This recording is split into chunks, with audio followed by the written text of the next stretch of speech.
প্রিয় দর্শক বন্ধুরা, উঠে আসছে মহামান্য কলকাতা হাইকোর্টের অত্যন্ত বড় খবর। এসএলএসটি সংক্রান্ত বিষয় নিয়ে মহামান্য কলকাতা হাইকোর্টের বড় নির্দেশ, বিগ ব্রেকিং নিউজ। এই ভিডিওতে তার সবটাই আলোচনায় থাকছে।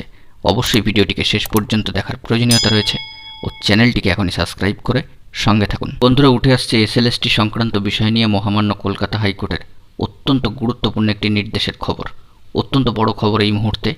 মাদ্রাসা শিক্ষক নিয়োগে এই প্রক্রিয়ায় অংশগ্রহণকারী রাজ্যের সংরক্ষিত ক্যাটাগরির প্রার্থীদের যোগ্যতার নম্বরে এনসিটি নিয়ম মেনে ৫% বা 5% ছাড় দেওয়ার জন্য নির্দেশ দিল মহামান্য কলকাতা হাইকোর্ট।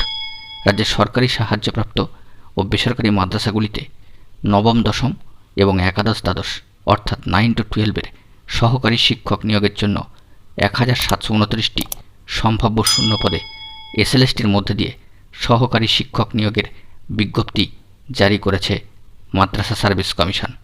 কিন্তু এই নিয়োগ প্রক্রিয়ায় অংশগ্রহণের যোগ্যতা মানের ক্ষেত্রে কমিশন এনসিটি বা ন্যাশনাল কাউন্সিল ফর টিচার এডুকেশনের গাইডলাইন মানেনি। এমনই অভিযোগ তুলে মহামান্য কলকাতা হাইকোর্টের দ্বারস্থ হয়েছেন এক প্রার্থী আরিফ আনসারি। তার অভিযোগ ছিল যে এনসিটির নিয়ম অনুযায়ী সংরক্ষিত ক্যাটাগরিভুক্ত প্রার্থীরা অর্থাৎ এসসি, এসটি, ওবিসি এবং পিএইচ ক্যাটাগরি যোগ্যতার নম্বরের ক্ষেত্রে 5% করে ছাড় পেয়ে থাকে এবং এই ছাড় দিতে হবে। কিন্তু এই ছাড়ের কথা উল্লেখ নেই মাদ্রাসা সার্ভিস কমিশন প্রকাশিত নিয়োগের বিজ্ঞপ্তিতে। এক্ষেত্রে মামলাকারী প্রার্থীর পিজিতে অর্থাৎ স্নাতকোত্তরে প্রাপ্ত নম্বর ছিল পার্সেন্টেজে 49.77%। রাজ্যের ওবিসি ক্যাটাগরির অন্তর্ভুক্ত হওয়ায় এনসিটির নিয়ম মেনে তার 5% ছাড় পাওয়ার কথা। কিন্তু কমিশনের নিয়োগের বিজ্ঞপ্তি অনুযায়ী বিএডের সঙ্গে স্নাতকোত্তরে 50% নম্বর প্রাপ্তরাই অংশগ্রহণ করতে পারবে। গোটা বিষয়টি গত শুক্রবার সম্মানীয় বিচারপতি বিশ্বজিৎ বসুর সামনে তুলে ধরেন মামলাকারীর তরফ থেকে আইনজীবী।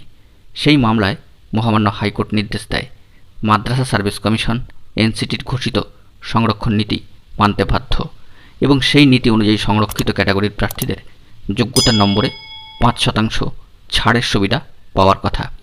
এরই প্রেক্ষিতেই মামলাকারী প্রার্থীকে নিয়োগ প্রক্রিয়ায় অংশগ্রহণের অনুমতি দিতে নির্দেশ দিয়েছে মহামান্য কলকাতা হাইকোর্ট। মামলাকারীর মতো অন্যান্য প্রার্থীরাও যাতে নিয়োগ প্রক্রিয়ায় অংশগ্রহণ করতে পারেন তার জন্য বিজ্ঞপ্তি জারি এবং অনলাইন আবেদনের সময়সীমা অর্থাৎ লাস্ট ডেট এক্সটেনশনের কথা বিবেচনা করতে বলা হয়েছে কমিশনকে। বলা যেতে পারে এই ধরনের অর্ডার বা মহামান্য কলকাতা হাইকোর্টের নির্দেশের ফলে অনেক সংরক্ষিত ক্যাটাগরির প্রার্থী এই পরীক্ষায় বসার ক্ষেত্রে সুযোগ পাবেন, যা অত্যন্ত ফলপ্রসূ বলা যেতে পারে। দেখা যাক মাদ্রাসা সার্ভিস কমিশনের তরফ থেকে এ বিষয়ে কী আপডেট উঠে আসে। বন্ধুরা, এখন এটুকুই। সকলে ভালো থাকবেন ও চ্যানেলটিকে এখনই সাবস্ক্রাইব করে সঙ্গে থাকবেন। ধন্যবাদ।